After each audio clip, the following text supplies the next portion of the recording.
Halo semuanya, pernah nggak sih ngerasa kalau cara masyarakat kita diatur sekarang tuh kayaknya modern dan canggih banget? Nah, di bahasan kali ini, kita bakal bongkar satu-satu strategi kontrol itu. Dan ternyata, playbooknya ini mungkin udah ditulis ribuan tahun lalu loh. Nah, kutipan ini dalam banget artinya. Benar-benar nangkep inti dari apa yang mau kita omongin. Ada ironi di sini kan? Ada jarak yang jauh banget antara kita-kita yang berjuang buat hidup sehari-hari sama mereka yang berjuang, ya, buat mempertahankan kekuasaan. Ini nih fondasi dari analisis kita. Coba jujur, pernah nggak sih kepikiran, kok kayak ada kekuatan nggak kelihatan yang ngatur hidup kita ya? Perasaan kalau pilihan-pilihan kita tuh kayaknya udah dibentuk sama sebuah sistem. Ternyata, perasaan itu ada benernya. Oke, kita mulai dari strategi yang paling klasik, paling kuno. Oke, yang pertama, panem et circenses, atau gampangnya roti dan sirkus. Ini strategi klasik banget dari zaman Romawi kuno. Idenya simpel sumpah, kasih rakyat kebutuhan pokok, roti, dan hiburan massal, sirkus. Logikanya, kalau perut udah kenyang dan pikiran udah teralihkan sama tontonan, ya mereka nggak bakal punya waktu atau energi buat mempertanyakan siapa sih yang sebenarnya berkuasa. Dan coba tebak, strategi ini masih relevan banget sampai sekarang. Bansos, hebohnya acara olahraga internasional, konser musik gede-gedean, semua ini ada manfaatnya, tentu aja. Tapi, menurut analisis yang kita bedah ini, semua itu bisa jadi sirkus modern. Tujuannya, bikin kita semua puas dengan solusi-solusi di permukaan, biar kita lupa nuntut perubahan yang lebih mendasar, perubahan sistemik. Lanjut, ada yang namanya hegemoni. Nah, ini bentuk kontrol yang jauh lebih subtle, lebih halus. Ini bukan soal paksaan fisik, tapi soal persetujuan. Hegemoni itu berhasil kalau kita, secara sukarela, nerima ide-ide kaum elit sebagai sesuatu yang wajar, masuk akal, seolah-olah itu tuh kepentingan kita semua juga. Kontrolnya terjadi di kepala kita, di pikiran kita. Coba deh kita lihat gimana hegemoni ini main di lapangan. Narasi kayak pembangunan infrastruktur demi kemajuan bangsa, atau slogan cintailah produk-produk lokal. Kedengerannya bagus banget kan? Siapa sih yang nggak setuju? Tapi, narasi-narasi inilah yang seringkali bikin kita berhenti nanya lebih jauh. Bentar, siapa ya yang sebenarnya paling diuntungin dari utang luar negeri yang numpuk, atau dari dominasi korporasi raksasa? Strategi ketiga, alienasi, atau keterasingan. Teorinya simpel banget. Kalau orang udah kejebak dalam rutinitas kerja, banting tulang cuma buat bertahan hidup, mereka itu kehilangan kemewahan paling berharga, waktu dan energi. Akibatnya, mereka jadi terasing, jadi jauh dari kesadaran kritis buat mikirin ketidakadilan yang ada di sekitar mereka. Mau itu buruh pabrik yang gajinya UMR, kerja berjam-jam, atau teman-teman ojol yang kelihatannya bebas, tapi sebenarnya dikontrol penuh sama algoritma, hasilnya ya sama aja. Kerentanan ekonomi itu jadi alat kontrol yang ampuh banget. Rasa capek fisik dan mental itu secara efektif mengasingkan mereka dari partisipasi politik yang lebih luas. Udah nggak kepikiran lagi. Nah, kalau alienasi bikin kita capek banget buat mikir, konsumerisme ini nawarin jalan keluarnya. Atau lebih tepatnya, pelariannya. Energi yang harusnya bisa dipakai buat mendorong perubahan sosial, malah dialihkan. Kemana? Ya ke ngejar kepuasan material berikutnya. Beli ini, beli itu. Dan siklus ini, wah, efektif banget buat nyedot energi kita.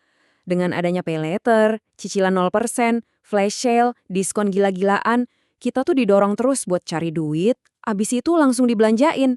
Kita jadi sibuk banget ngejar gadget terbaru, fashion yang lagi viral, makanan kekinian, sampai akhirnya kita lupa buat ngejar sesuatu yang mungkin lebih penting, keadilan sosial.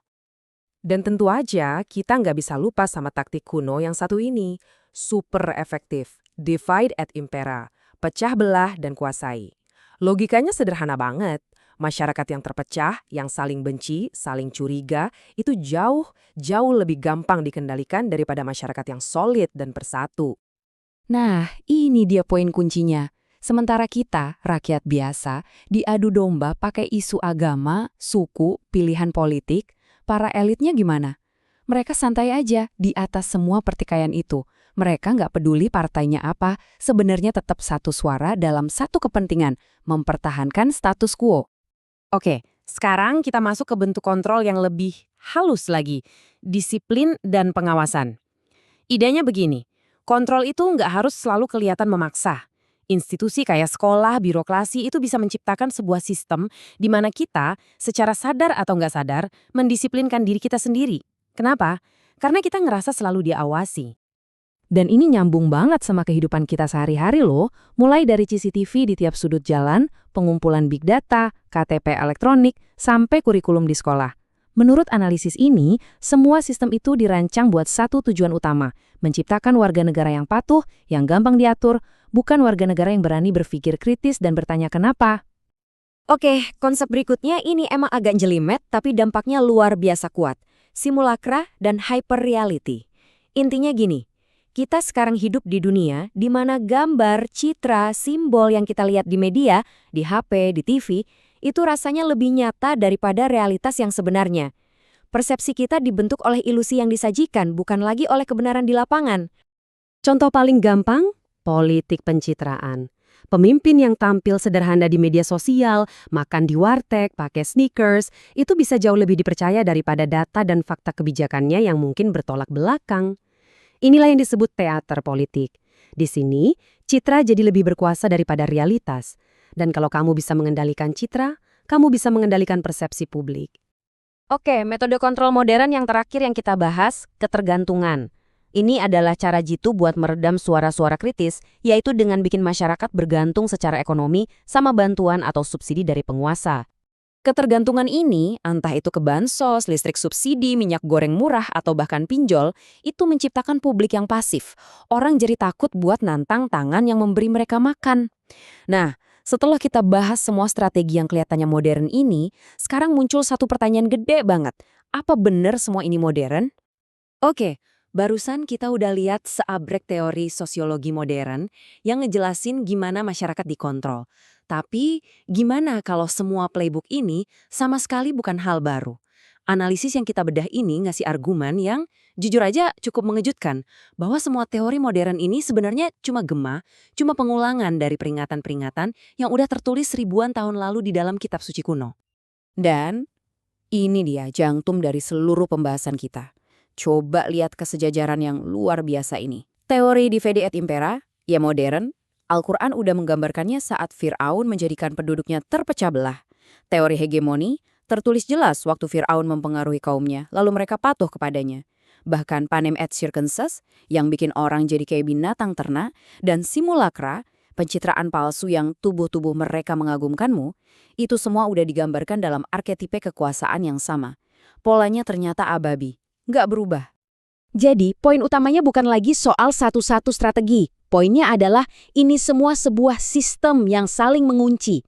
Hiburan buat mengalihkan, narasi buat membenarkan, kesibukan buat melelahkan, konsumsi buat menyerap energi, konflik buat melemahkan, pengawasan buat menertibkan, citra buat menipu, dan ketergantungan buat melumpuhkan. Semuanya kerja bareng, menciptakan sebuah mesin raksasa yang tujuannya adalah kepatuhan massal.